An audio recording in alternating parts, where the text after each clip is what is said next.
Hello, everyone. Welcome to the weekly show of Classroom Without Walls, a school for entrepreneurs. My name is I'm the CEO of Classroom Without Walls and the host of this weekly live streaming show.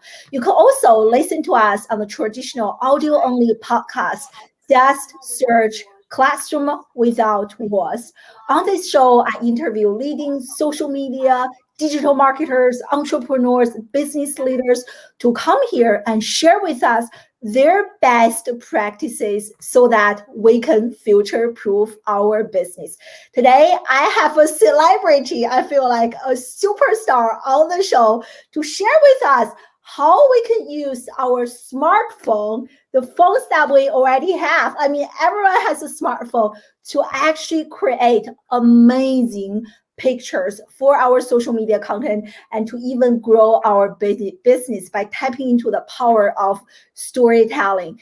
And my guest of honor is Steffen Kaplan. And as I was doing research and getting prepared for this interview, I was so impressed. You guys wait to hear his story and background. I was so impressed by his amazing background and how much he has accomplished as a photo editor and nowadays as a social media strategist and visual storyteller. So Steffen has more than 20 years of experience working as a photo editor at the one and only New York Times.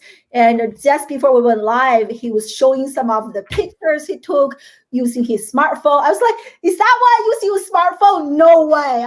Why can't I take pictures like that? So we are all in for a treat, my friends. So make sure you take out some paper and pencil and take out your phone and start to practice. Steffen has prepared some really amazing slides for us. And we are going to make this super interactive and hands-on. So as always, a big shout out to StreamYard for being a sponsor of Classroom Without Walls. That's right. Over the last 4 years, I have tried so many different tools to go live on social media. StreamYard is my all-time favorite. In the comment section, there's a link for you to check out StreamYard for free for 2 weeks. So check it out and let me know if you have any questions. We're live on Facebook, LinkedIn, YouTube, Periscope, and Twitch. Let us know where you are joining us live from. Without any further ado, my friend Steffen, welcome to the show. I feel like I get a drum roll with that. I did. Here. Oh, that's right. You've got that. I know. You love that thing, don't you? I love making some noise, especially for special Make guests some like noise. you. Wake everybody up. This has been a tough year. Oh, look at Tim Sohn is here. Hello, Tim. Amazing. So let's get started because if everybody saw me on my phone just now, I wasn't being rude, by the way. What I was doing, which everybody should do when they're live with somebody, is go straight, because I'm not only a visual specialist, and a photographer. I am primarily a social media strategist and a live stream producer these days. So the one thing that I do the minute I go live with someone is I make sure that I share it on every platform. So I already shared it on Facebook. I shared it on Twitter. I shared it on LinkedIn. So this way it's out there, because it's really important that it not only get out on I's feed, but also on my feed. So never hesitate. Just get on there real quick, type in the name, hit share, and get it out there so it amplifies it. So anyway, Guy, thank you so much for having me on, because I am a big fan. I am a big fan of yours, because I think what you've done with your career is phenomenal. In fact, people like you inspire me, because I know how hard you work. I know that you're an incredible go-getter, yet you do as much as you can with family and education, and you weave it all together. And it's not easy, but you are a powerhouse of energy. You are a bundle of energy.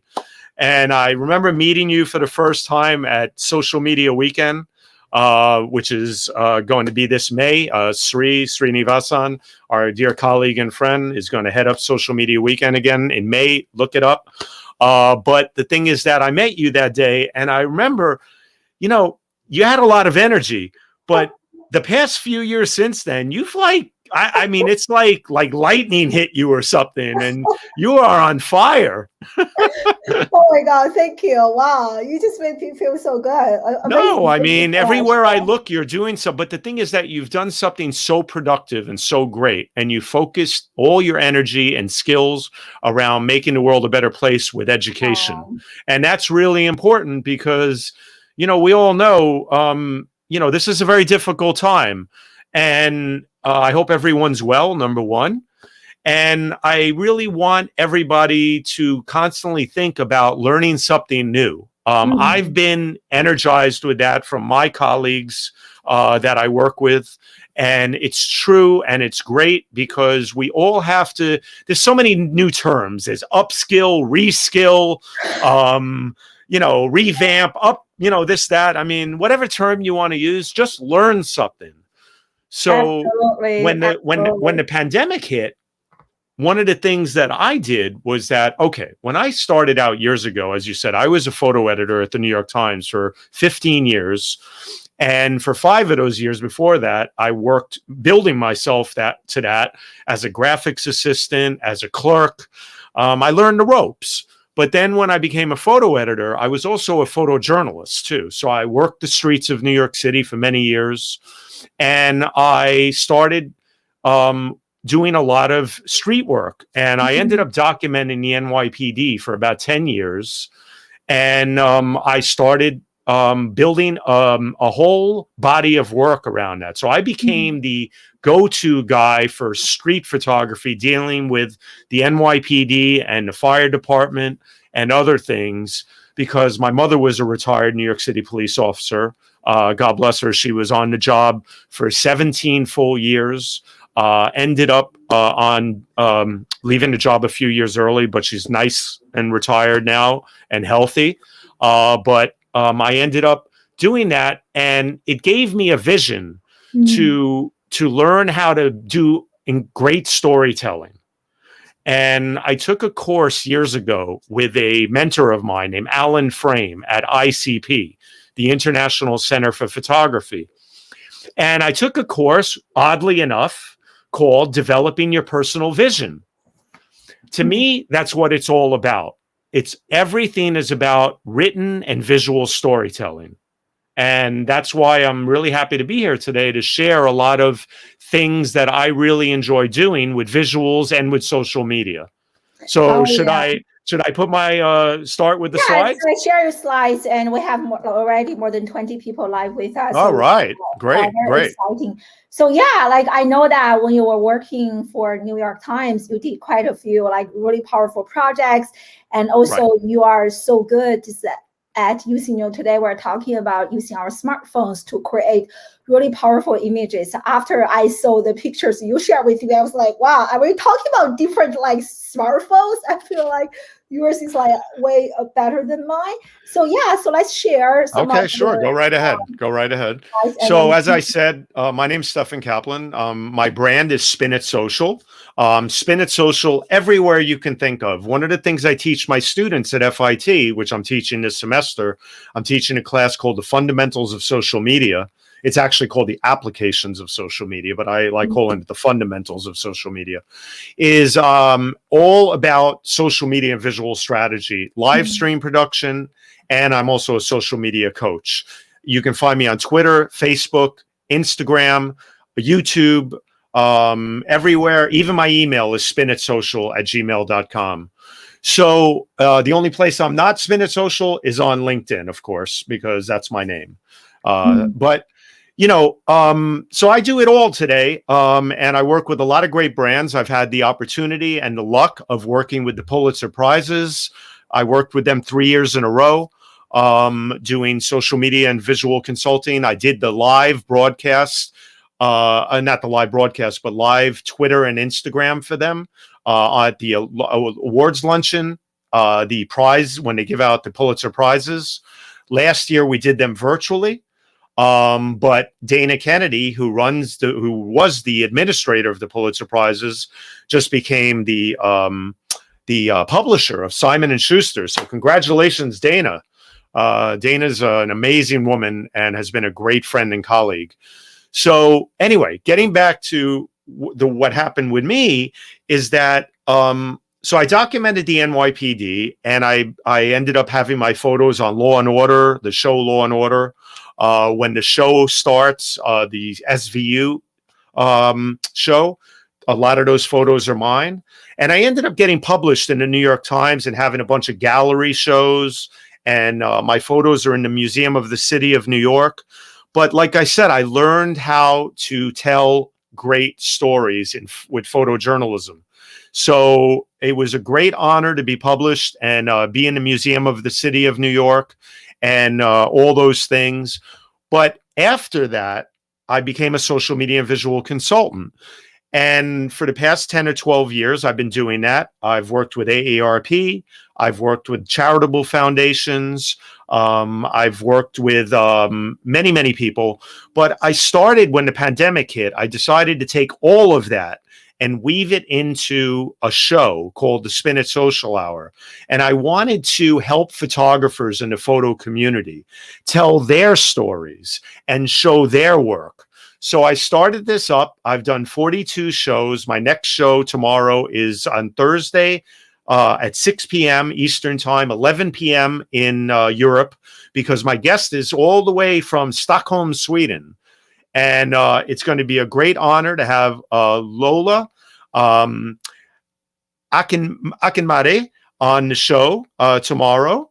And it's going to be wonderful to have her on because she's a really great multimedia specialist. So please join us tomorrow. But let's get into storytelling here.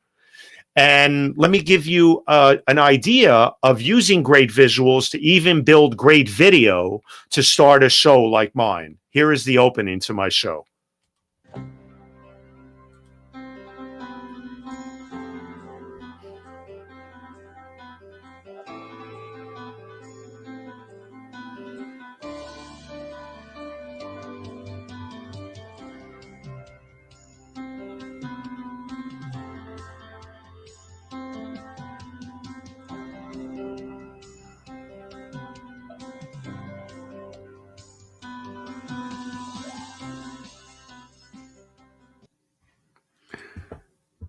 So let me skip over that real quick. Sorry for 1 second. Sometimes the slides get stuck when you're doing the video presentation. No problem. I mean, those like looks amazing. You want to share with us what did you use to create this kind of? Yes, absolutely. I'm going to, you know what? Hold on 1 second. I need to do this. And I need to, oh, sorry about that, guys. Let's hit prepare again. Okay. So sorry about that. Sometimes that happens when you're combining video with regular slideshows. But so what I used for that, I was Adobe Spark. So it's basically, if you go to spark.adobe.com, it's a great platform to be able to build really powerful slideshows. So what I do is I update new photos all the time. It's the slideshow goes photographer, photo that they took, photographer, photo that they took, and I build that into a little narrative of the guests that I've had on the show. And then it has generic music that you can use. And the reason I use generic music is that you don't want to use music that's that has rights and royalties issues, number one, of course, but also two is because if it's somebody else's property, you shouldn't be using it. But also Facebook will strip down your live streams and other things if you're using branded or music that is, not royalty free. So, but all these programs have that built-in music you can find. You just have to find the right music. But one of the things that I want to do with people is give them a bit of insight into some inspiration that I got from someone once. There's a great guy named Nathan Sawaya. He used to be a lawyer, and he became one of the master Lego builders in the world. And he created this show that toured the world called Art of the Brick. Have you ever heard of that? Yes, we actually saw one. Yeah. Oh, great. Yeah. So Art of the Brick, we took our son to see it in Times Square must have been about 6 years ago at least. And I saw this writing on the wall. It said, create what you see, create what you feel, create what you've never seen, just create. You know, when you see something, whether it's a piece of art or you read something that just takes over your life, and that's exactly what these words did to me. It made me into a whole new person because what does Tim say? It is cool to use music from a local band that hasn't copyrighted their work yet. I guess you could do that. But the thing is that when you see something that inspires you and it just makes you go with it, that's exactly what this did. I thought about it and I said, you know what? We need to create more stuff. It's not always about just finding stock imagery and using the same images over and over, but always creating new things. So that's what I do all the time with my smartphone. And what I want to teach everybody to do is learn how to make magic every day. And I want them to own their magic. Now, both of these photos were taken on the streets. One of the things that I want to teach people to do quickly with some insight here is to start taking photos like these when you see them on the street. Don't think of them as just art that's there to look at, but take photos of this too and build what I call your own stock image library. Because when you're able to do that, you're able to take all of these photos in due time and look, I'm using them now for a presentation because they're words of wisdom and great words that are very powerful. And yet the art is also great too. So it speaks volumes to hopefully people that are watching about what I'm talking about. So you can do that by building your own stock image library. And that's what you get by finding these wonderful things when you walk around. I find them everywhere I go on my travels in Maine, in California, wherever I've been in the past. So, but sorry to interrupt for a second. I love how intentional you are, Stephen, because I didn't realize that, right? Typically I just go to the stock image, whatever website I use. I think that is such a powerful idea. So how many stock images do you have in your own library? I'm curious. God, way too many. Wow. But one of the things I think I should teach people to do, which I didn't do early on, and I'm still sorting through photos of years that I've taken, is try to be methodical. I'm more that way these days. Try to be methodical about sorting your photos every month. Nobody can do it every day, but maybe every few weeks, every month, spend a few hours and go into your photo library on your phone and try to sort them out. And try to categorize them. Like I have all my Just Look Up photos in one category. I have all my other photos in another category. I have street art in another folder. I have, whatever it is I see. If I can think of something and classify it as something, I create a folder for it and I put it in there. Because then when I need it, I don't have to go crazy looking for it. Although I must say, some people like myself, I have a photogenic memory. So I can remember a photo I took 10 years ago, but I can't remember what my wife tells me to get in the supermarket tomorrow. I can remember pictures like nothing else, but I can't remember what I ate for lunch sometimes. So I don't have any of those skills. Yeah. Well, it's just something that I guess photos have been my life. And now with social media, it's a social media visual life. So, but that's one of the things that I want people to really understand is the better you get with your visuals, you're going to be able to use these on your social platforms and make your presence known so much more, so much better that Mark Oppenheim, Dean Oppenheim, he with Hofstra University, once paid me the biggest compliment. And it sticks with me to this day because he was talking about my timelines. And he said, I love seeing Steffen's timelines, for example, because every time I go through them, it's like nonstop visuals, whether it's screen grabs, whether it's photos, whether it's videos or combinations of both. I really appreciated that, and it really stuck with me. And this was years ago, because when people give you compliments like that, you're doing the right work. And I appreciate the enthusiasm and the spirit that people bring to social media and share those nuggets with people about other people's work. I'm always sharing other people's work. It's very important to share and help other people and not just be about yourself on social. Yeah. So, but let's get into the smartphone tips, because that's what people came here for today.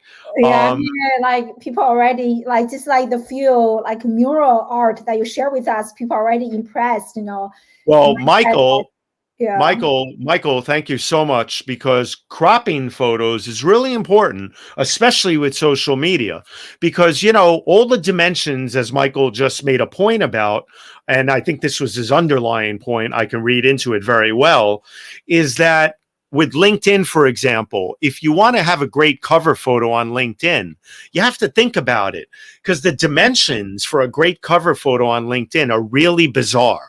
No disrespect to LinkedIn, but they came up with some really odd dimensions for the cover photo.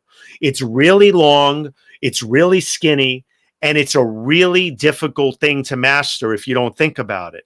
So one of the things I try to tell people, and then we'll get on to the tips here, is create a great panoramic photo for LinkedIn. So if you see something that speaks to your brand or speaks to you as whatever it is you do in life, think about when you're walking around what you could take a photo of that identifies with your brand, with you, and we're all brands. So on my LinkedIn, for example, I'm going to share the screen if you don't mind. So please go right ahead. Go right ahead. Remove this. I'm going to share this. Yeah. And I'm going to take a sip of water from my StreamYard mug. Yeah. So here it is. So here's my LinkedIn profile, right? I have a photo of me with my smartphone held up because I'm taking a lot of photos. I'll show you in a bit, called Just Look Up. And I'm always taking photos for my social media platforms at large and doing all that. But my cover photo is something I put together on my own.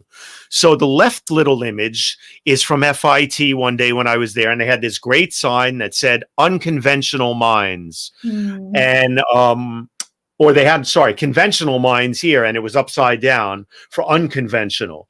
And then it had the little circles with FIT in it.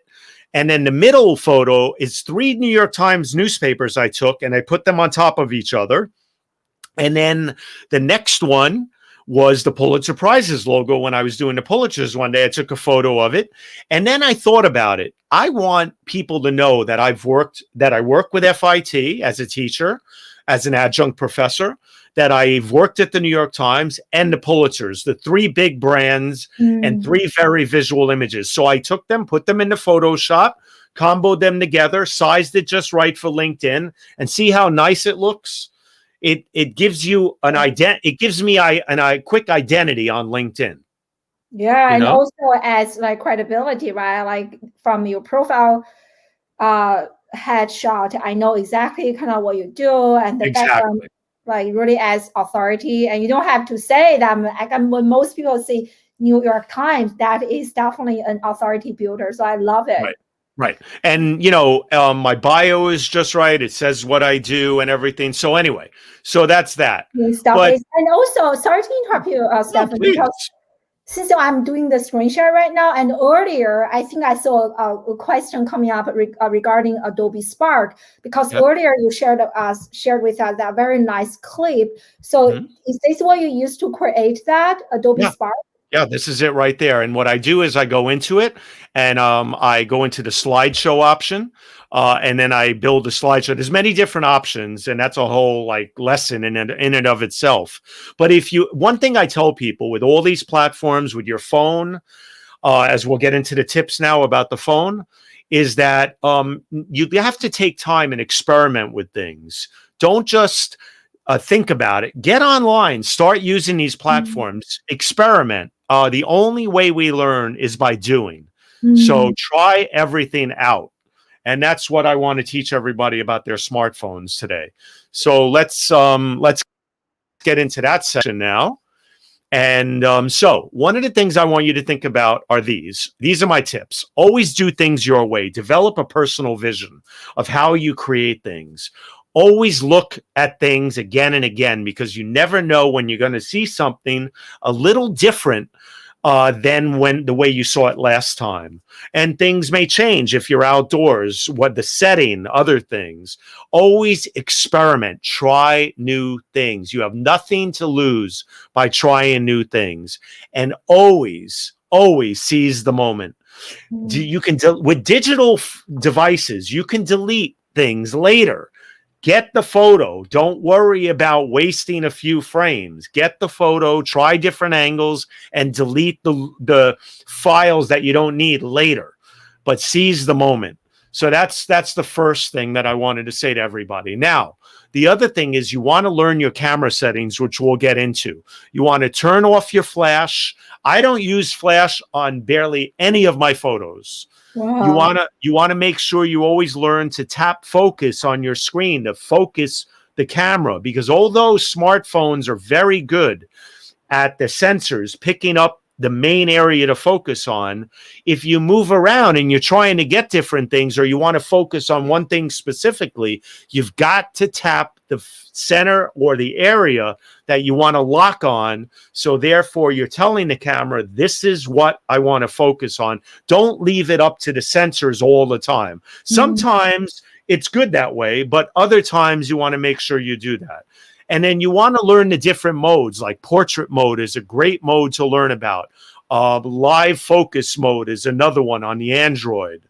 And you always want to have your phone on silent mode when you're working outside or on stuff, because you don't want your phone vibrating or pinging. Because let's say you're outside and you see a great moment and you want to grab it. Well, if people hear your phone pinging or vibrating, or it distracts you, you lose that moment, and there the photo is gone. You know? So you want to have that all ready and prepared. Now, one of the biggest things that people can do is learn how to use natural light. Now, listen to me on this one, folks. It's really important. Turn off that flash. Most smartphone flash settings are horrible. I hate to say it, but they are. If you hold your phone very steady and learn how to hold it very steady, and learn how to let the sensors do the work that they should be doing, and navigate around with the phone a little here and there and move it around, it will balance differently in different sections that you're pointing at, because it reads the light. And the sensors of the smartphones are really, really powerful, So the thing is that let them do their work. That's why these phones cost $1,000. They're incredible digital devices, you know? Can I ask you a question regarding, because you should show some examples of the evening shots that you did, because for me in the evening I feel like, just I have to turn on the flash because it's so dark. I don't know how to make, show us some examples. Right. So here's a photo, first of all, with bad lighting. So I was in Banff, on my way to Banff, driving from Jasper to Banff in Alberta a couple of years ago. And bucket list drive. If you ever get a chance to drive from Jasper to Banff, please, if you want the most exhilarating drive of your life, in my opinion, it's one of the top ones. It's amazing. It takes about 5 to 6 hours. It took me 10 because I stopped everywhere to take photos. But anyway, this is, for example, not great lighting when you're shooting an overcast day. But if you move around a little and you have patience, a little later, about 20 minutes later, the sun came out, boom, you end up with a beautiful, beautiful, well-lit photo. The sun just came out. It made everything pop. I went into my settings and I increased the saturation just a bit, just a little bit on the contrast, and it makes the photo pop. And then we'll talk about using HDR on your phones, which is high definition resolution. You want to have HDR set on your smartphones at all times, because it really helps make the photo pop and really do beautiful things with the imagery. It doesn't over enhance it. It doesn't make it too saturated, but it makes it just right. And then natural light. You again, Steffen. Yeah, I have so many questions, and I'm also reading the live audience question. Sure. So HDR, this is a stupid question. So how do I even turn it? I don't even know if I'm using it or not. So that's fine. We're going to get to that in a minute. I have a slide on that, and I'm going to show people where to find it. No, it's fine. It's a very valid question, but it's in. So one thing I'll say right away is that there's two settings areas on your phone. There's the phone settings and there's the camera settings. So you don't want to go into the phone settings. You're not going to find the camera settings. You have to open up your camera on your smartphone and go to the little pinwheel. There's a little pinwheel and you go to that, and that's where all the settings are. And I'll show you in a minute. But first with natural light. So all these are with natural light, no flash. You want to use the sensors to pick up the beauty of settings that you're in, whether it's in a museum like the Brooklyn Museum at the left, in a nice casual setting where a woman's looking out this beautiful window area and the statue is next to it. It looks like a scene out of Italy to me. There's that beautiful building in the background outside. And then on the right, this was another beautiful estate I went to up in upstate New York, where I used the natural stained glass with the beautiful sunlight outside to create this silhouette. So I don't want flash here because it's going to ruin the whole look and feel to the setting. So this is what you get. But then let's move on here and let's go to natural light for fall foliage, for example. Use the sun, use the beautiful colors that are out there. And then same thing at night. No flash here is what you were talking about, You want to use what's called the ambient light. So if you're somewhere like I am in the middle of nowhere in Wisconsin, in a place called Zane, I shouldn't say, sorry, this was in Ohio, actually. It's in Zanesville. I think it was Zanesville. And it's a beautiful, beautiful little town. But I was there at night and I went to this old school, old fashioned ice cream parlor, something out of Happy Days. I just dated myself, but out of Happy Days or Laverne and Shirley. And it had this beautiful neon light. And I stood there and I held my camera really tight on my smartphone, tap focused on the neon and the light. And look at this beautiful photo I got with no flash, you know? This was my Edward Hopper moment. This was my moment to grab this type of scenery in middle America. This is Americana at its best, you know? But then we get to the Metropolitan Museum of Art, and we were talking about this earlier, you and you were like, wait a minute, you took that with your smartphone with no flash? No flash, I literally just cannot believe you. This is too good, right? Everyone agrees with me. This is like too good. Seriously, I'm like in shock. Sri Srinivasan, who was there with me, could testify to this. I was lying on my back, and I have a very bad habit of lying on my back. It's a good habit, but it's also a bad habit. I ruin a lot of jackets and shirts. But if I see something that needs to be taken at a certain angle, I don't care. I'm getting on my back or I'm getting really low, and I angled just right. But the lights, the ambient light from the Metropolitan Museum of Art at night is so powerful and so beautiful that even the pond in the background with the little water sprinkling out of it, it's perfectly highlighted by all the spotlights that they have on the museum. So you don't want to ruin this by using a flash. Now, I could have used a tripod and attached my smartphone to a tripod, which they have, and I could have set it up. But I really have gotten very good at hand holding my phone very tight, tap focusing, taking a deep breath, so you don't shake with your phone. Almost, it's like scuba diving. Not scuba diving, but going underwater. You want to hold your breath, and you want to just hold it tight so you don't shake. And boom, I took the photo, and there it is.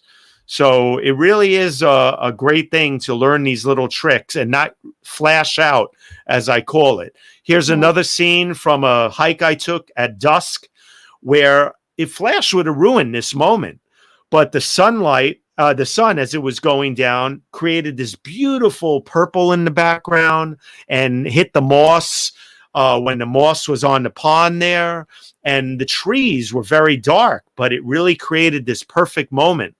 And I'm in love with this photo. This is one of my favorite photos I've ever taken because I look at it and it calms me down.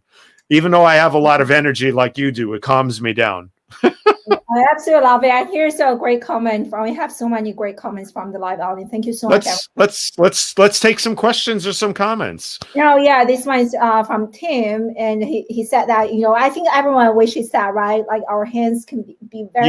You gotta train yourselves. You have to train yourselves. It's all about composing yourself, holding your phone really steady, and being in the moment, and really focusing and standing, planting your feet really well. You don't want to shake. You want to hold it really tight. The tighter you hold it, and the better you get a grip on it and focus right and learn to adjust all the settings, which we're going to get into, you'll take these great photos too. I promise you. You just have to practice. But so here's a quick little example of some night photos. Let's show everybody these real quick.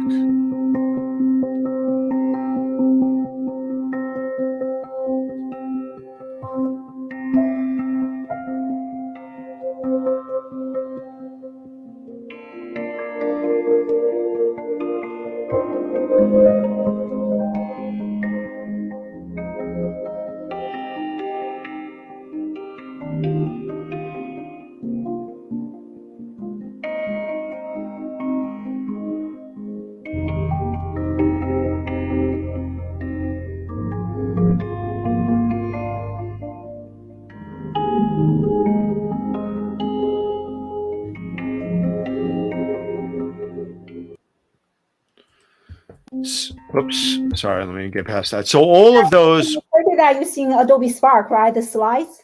Those were done actually in Adobe Spark as well. Yes. Yeah, it's a great platform to use to build these things out. Now, one of the things that we want to do is we want to get up close and tight on photos. We're going to go through these quickly because I want to get to the settings, and teach everybody about the settings, which is very important. But get up close and tight. Don't do what I call, and don't take this the wrong way, please. Don't send me any mail or email saying, "Oh, what do you mean I took regular tourist photos?" Don't stand back. Get up close on your subject and really, really capture what you're trying to capture. So, for example, here, I'm at Rockefeller Center, and there was this great work of art. I didn't just stand from across the street to get the whole scope of everything, which you could do too.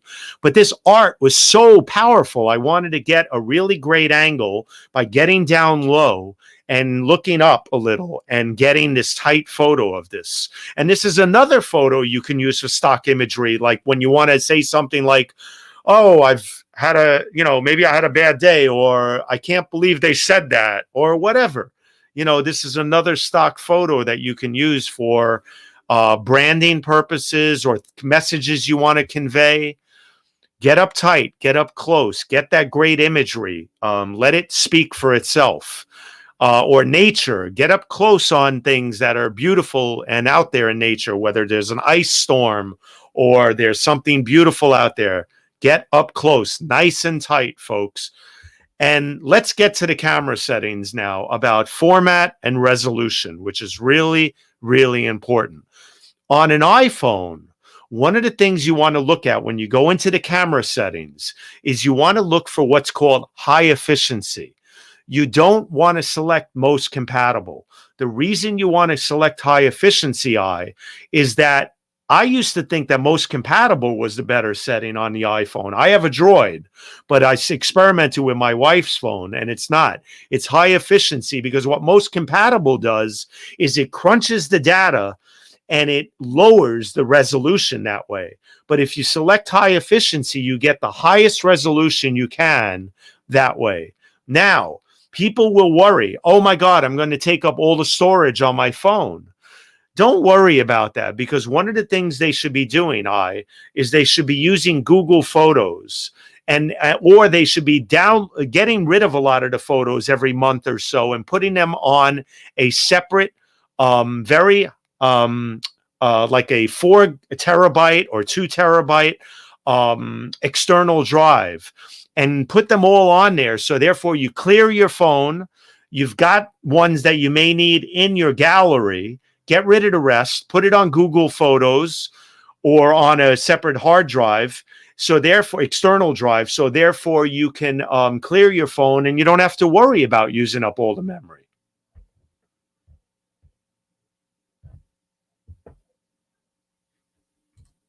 So sorry. Did you hear me? You're muted. You're muted.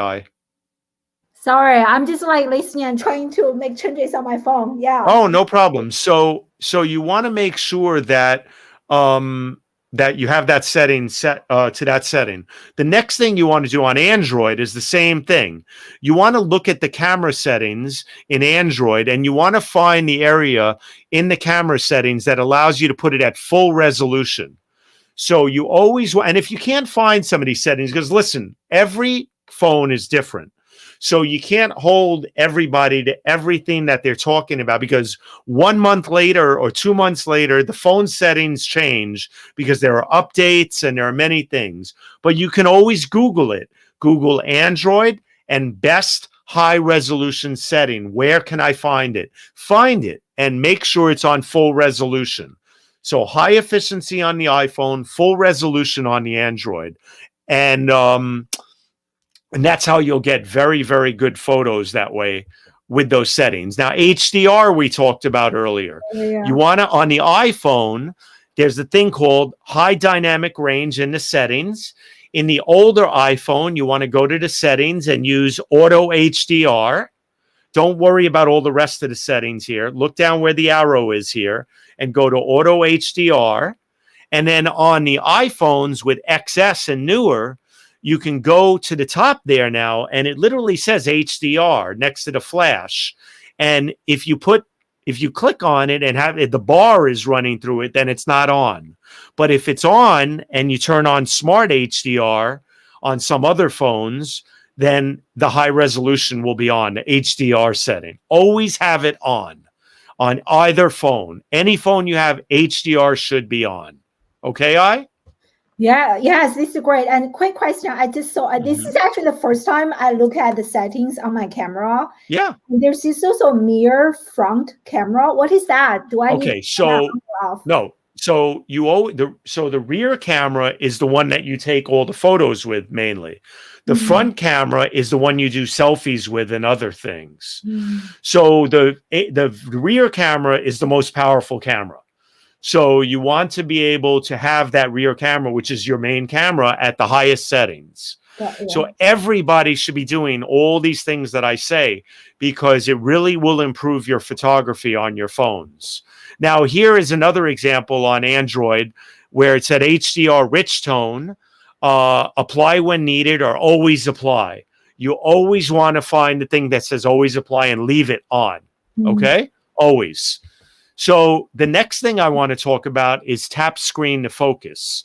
So on the iPhone, it'll give you a little square box, as it does on the left here. On the Android, on the right, it'll give you a circle. So don't be confused, but on all phones, it's different. Some, it's a little square area that you tap focus, and it comes up with a yellow square. On the Droid, it comes up with a circle, and it won't be color. It'll just be a white circle most of the time. So when you tap on that area, that's what it'll focus on.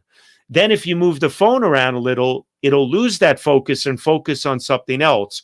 So when you want to refocus on something again, whatever it is, for example, I wanted it dead center on the statue, I'll tap focus on the nose, and it'll give me a really clear photo that way. Okay? So now some of the mobile editing tools that you want to learn. Now, this is with the Droid, so don't hold me to this on the iPhone, but on the iPhone, there are very similar settings. You sometimes want to find what's called auto adjust. Now, sometimes you want to check it out, and sometimes it won't work great. So sometimes you want to try auto adjust, and it'll work really well. Other times you want to go, for example, on the right here, it'll give you auto, warm, cool, and many other color settings. Now, you want to experiment with them, but you don't want to manipulate photos too much. I like photos that stay true to form. So sometimes I'll go to the next slide and I'll use the brightness and the contrast or the saturation rather than use auto adjust. Because when you do auto adjust, the camera may do a great auto adjust, but it may not. And it may take it to some settings that are too over enhanced. And you don't want that. So then if you go into contrast and saturation and brightness levels, which I'm showing you here on the bottom, you can find each of these settings and slowly move the lever over a little, and you can darken it a little, and you can make a little more saturation or contrast. So that's what you can do with all those different settings. Don't always rely on auto adjust, but go into the different settings and learn how to slowly but surely manipulate them a little, but not too much. You do not want to change the true nature of what the photo should look like, because then you're getting into a whole other realm of photography, which is really about Photoshop then and things. And it's not about the true colors and the true forms that a photo holds when you take it. I love it. So like I noticed one mistake I made is that I always just rely on auto adjust. I rarely just use any of those features. So do you recommend that we kind of keep it in the middle range, Steffen? Well, when you're using the brightness level and the saturation level and the contrast levels, sometimes you want to, with brightness, you can go down a little to maybe 10, maybe 15, a little, because if you took it in a very bright setting, it might balance it better. Saturation, you might go up about 5 points or negative 5 points. Same thing with contrast. I rarely go over 0.5, 0.6. With brightness, you can play with that a little more. And with saturation, you want to be really careful because you don't want to overcolorize your photos. For example, here, this was in the snow during a big snowstorm we had this winter, and the tree was really true to form, but the snow, it was so bright out that day that it over brightened it a little. It was too bright. So I took it down a little, about 14 points. And then I increased the saturation about 5 and the contrast about 2 or 3, if I remember correctly. And it made it just right. If you look at the photo on the right, now the balance is perfect, in my opinion. I love it. Perfect. And what I saw in this photo here was the beauty of this really weird curved tree and the beauty of the snow and branches, snow-covered branches behind it that highlighted the beautiful wood and the texture of the tree, you know? So that was one thing. Now let's talk about getting creative. Let's talk about what I call just looking up. I want people to start looking at things differently and just look up and just look down and really just look all around. Because when you look at things differently at extreme angles, you get some really beautiful photos. And one of the things that can happen is here's me on the street on the High Line taking a photo one day. Now, the photo on the right is not of the High Line. That's of the Oculus. But this photo on the left of me is how I do these types of photos. I get down on my knees a lot, or I get down on my back, or I get down really low, and I hold the phone parallel to the sky or the building or the structure. And, you know, your phones are very dynamic and they're very long and they have great wide screens. So you can take really, really extreme angles with your smartphones. So the Oculus is a great place to go to one day when it's a little safer. Hopefully we get our vaccines and we're able to walk around a little more and wear our masks. And please take care of everybody by wearing your masks. I wear 2 masks these days, and I'm getting my vaccine soon. I'm really excited to be able to possibly go running around a little again, but still being careful and going down to the Oculus. And the Oculus is a great place to experiment with extreme angles because you can get really interesting stuff. And I want people to start out young doing this, okay? Like this young man right here. Just look up. And I want people to start looking up more and really getting into it. So here are examples of what I'm talking about. Oh, my God. Here's the Flatiron Building, getting really tight and getting really extreme with the angle, and yet not cutting off that beautiful dome building on the right there. You want to measure things. You don't want to cut tops and bottoms off. You want to make sure when you're doing these angles that you're not cutting the tips off of things like the Oculus and the One World Trade Center. You can get really tight on these buildings by standing right up on them and then holding the phone up like this. I'll show you. Here's my phone. And you hold it really tight and up like this, and you can get these extreme angles with no flash once again. Or the Time Warner Center on the right.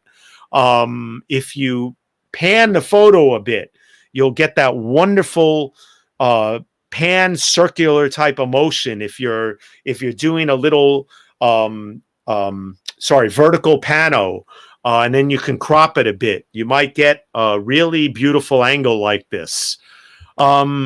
Here's some more examples, real quick.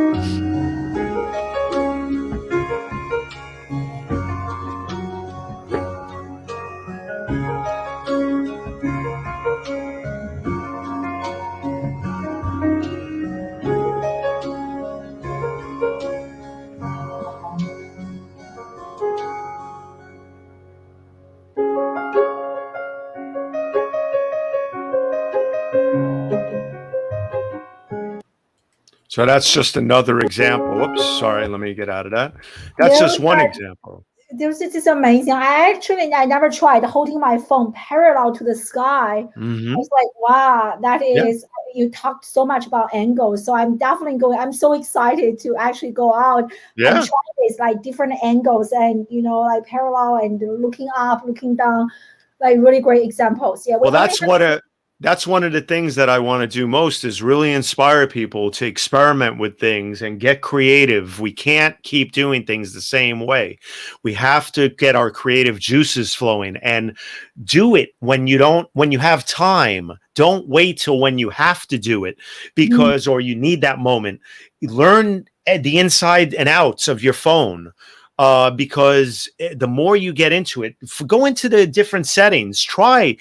There's settings in your phone you've never even looked at. I guarantee it. Me too. There's some that I still haven't looked at, but you want to create and always try new things. Like here's another example. Instead of always looking up, how about just looking down? If you're in a museum and you're on a different floor looking down, you might see somebody sitting in some really colorful seats, and it might make for this really great artsy photo. Or you might be on a hike and you're on a bridge, an overpass, and you look down and there's a young man on a rock overlooking the water. But the angle that I'm at, it almost looks like he's on a cliff, but he's not, with his dog on the rock. It made for a really interesting photo. Or you're going down a subway station with a lot of neon. Be careful. Don't do this while the escalator's moving. Please be careful. Do not hurt yourselves.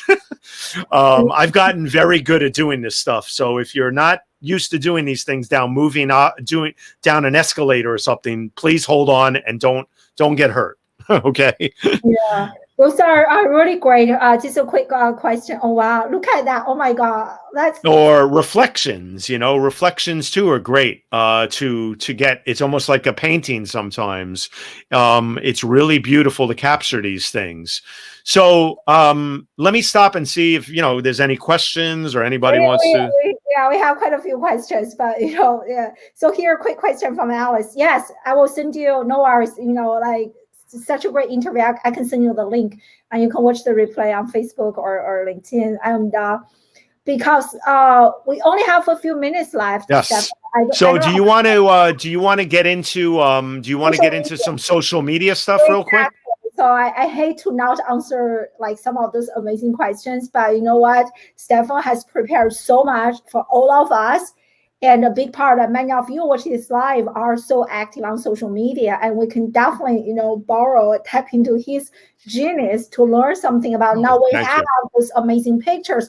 What to do next? I actually saw someone was commenting on LinkedIn earlier. He was like, yeah, I have all those pictures, but I don't know what to do. Okay, so let's get into it. So pull up that slideshow.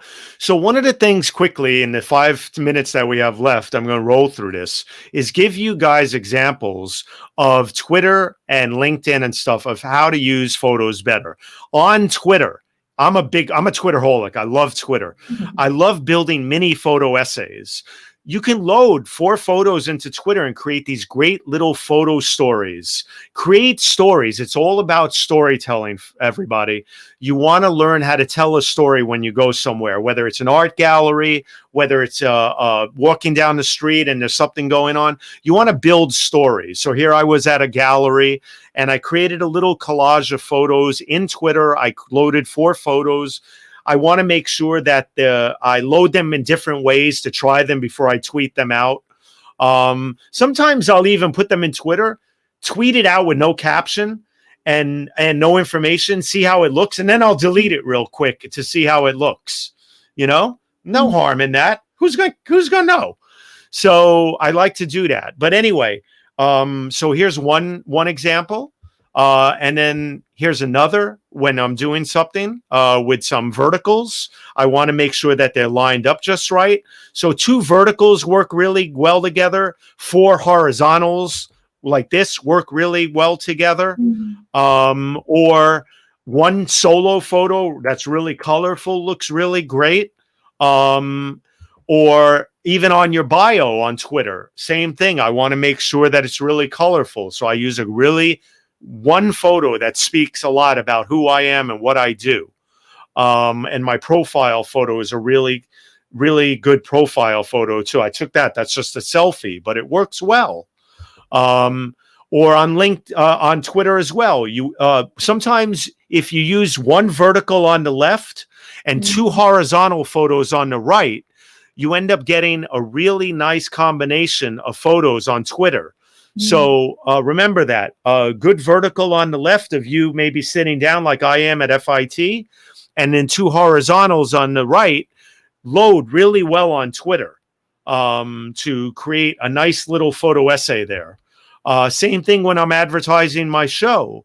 I'll put a good vertical there that this photographer, Richard Burnaby, who has over 1 million followers on Twitter and was on my Spin It Social Hour.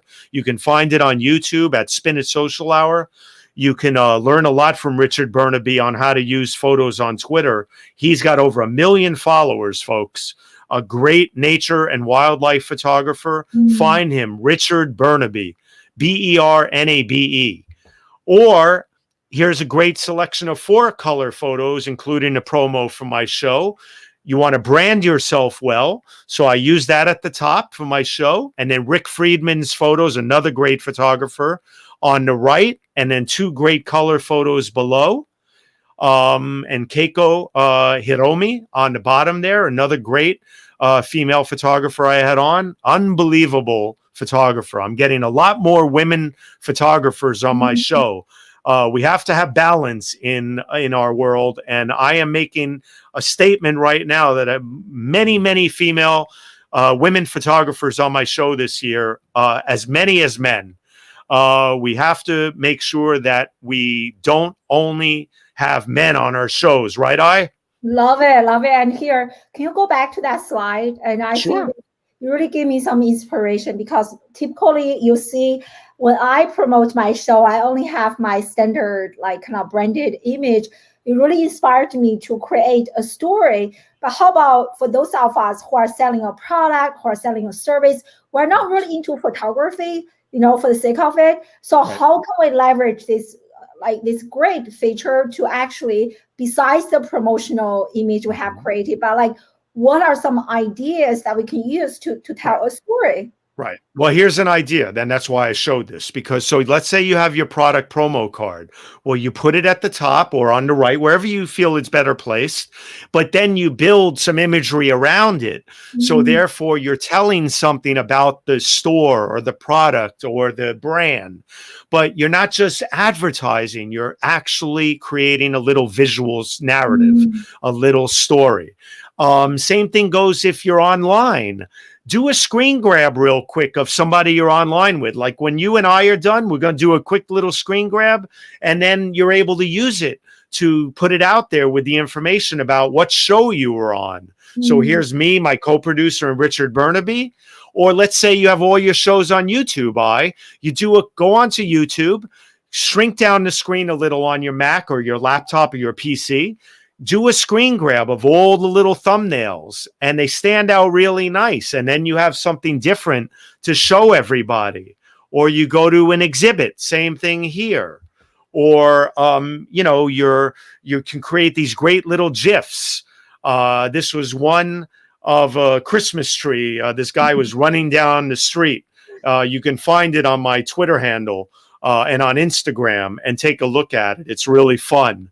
I don't want to waste time here because we have to finish up here. But if you see a great quote, take a photo of it and then use it. For inspiration every day. On LinkedIn, I put up an inspirational photo every day, practically, telling people to keep their chin up with life right now and stay positive. Life isn't about waiting for the storm to pass. It's about learning to dance in the rain.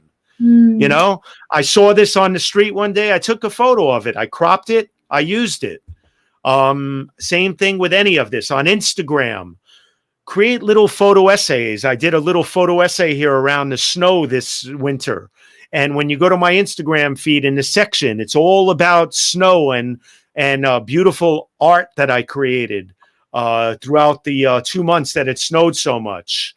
Or in the summertime, create a beautiful collage of photos in Instagram that the colors balance themselves really well, but yet they tell a story about my love of nature and also animals and buildings, So those are a lot of my tips, Those are really amazing. Definitely give me, everyone, watching this live and watching the replay, some really, really great ideas. I'm definitely going to do my show promotion differently to think about, okay, besides the promotional card, what else? What are some additional stories I can... it's all about storytelling. Yeah. Everything on my Facebook pages, my brand page, whatever it is, something tells a story. Here I am in San Francisco. I don't usually use selfies, but these are so colorful. I worked with the Aquarium of the Bay 2 years ago. It was an honor to work with them through Sri. One of our DigiMentor clients. I work with DigiMentors as a consultant and doing a lot of projects, but I'm also my own brand as Spin It Social. And, I just want to let everybody know that as we end here, whoops, sorry, let me go off the thing here. And let me stop sharing my screen. I just want to let everybody know that Spin It Social is looking for a new home. So if there's a brand out there that loves what I'm about, let's connect, and I would love to be able to work with you because we have to make sure that let people know we're available, right? Absolutely. I mean, after that presentation, I think people will be fighting to work with you. And it's really amazing, and thank you for dropping so much value and sharing so many great tips. I can say everyone is excited to apply some of those tips to in real life. So hopefully we can be as good as you. But you have been doing this for 20 plus years. It is not an overnight thing, right? So we just need to be patient and to improve our skills. Yeah. The rules of thumb, one more time, the rules of thumb are learn the settings in your phone and experiment before you need to use the settings. So therefore, you're ready. You're ready, and Absolutely. you're not waiting for the last second. You're ready, Absolutely. So one of the things, if you don't mind, if I can do real fast, as we leave here, is I'm going to just quickly put my thing up here as we, leave.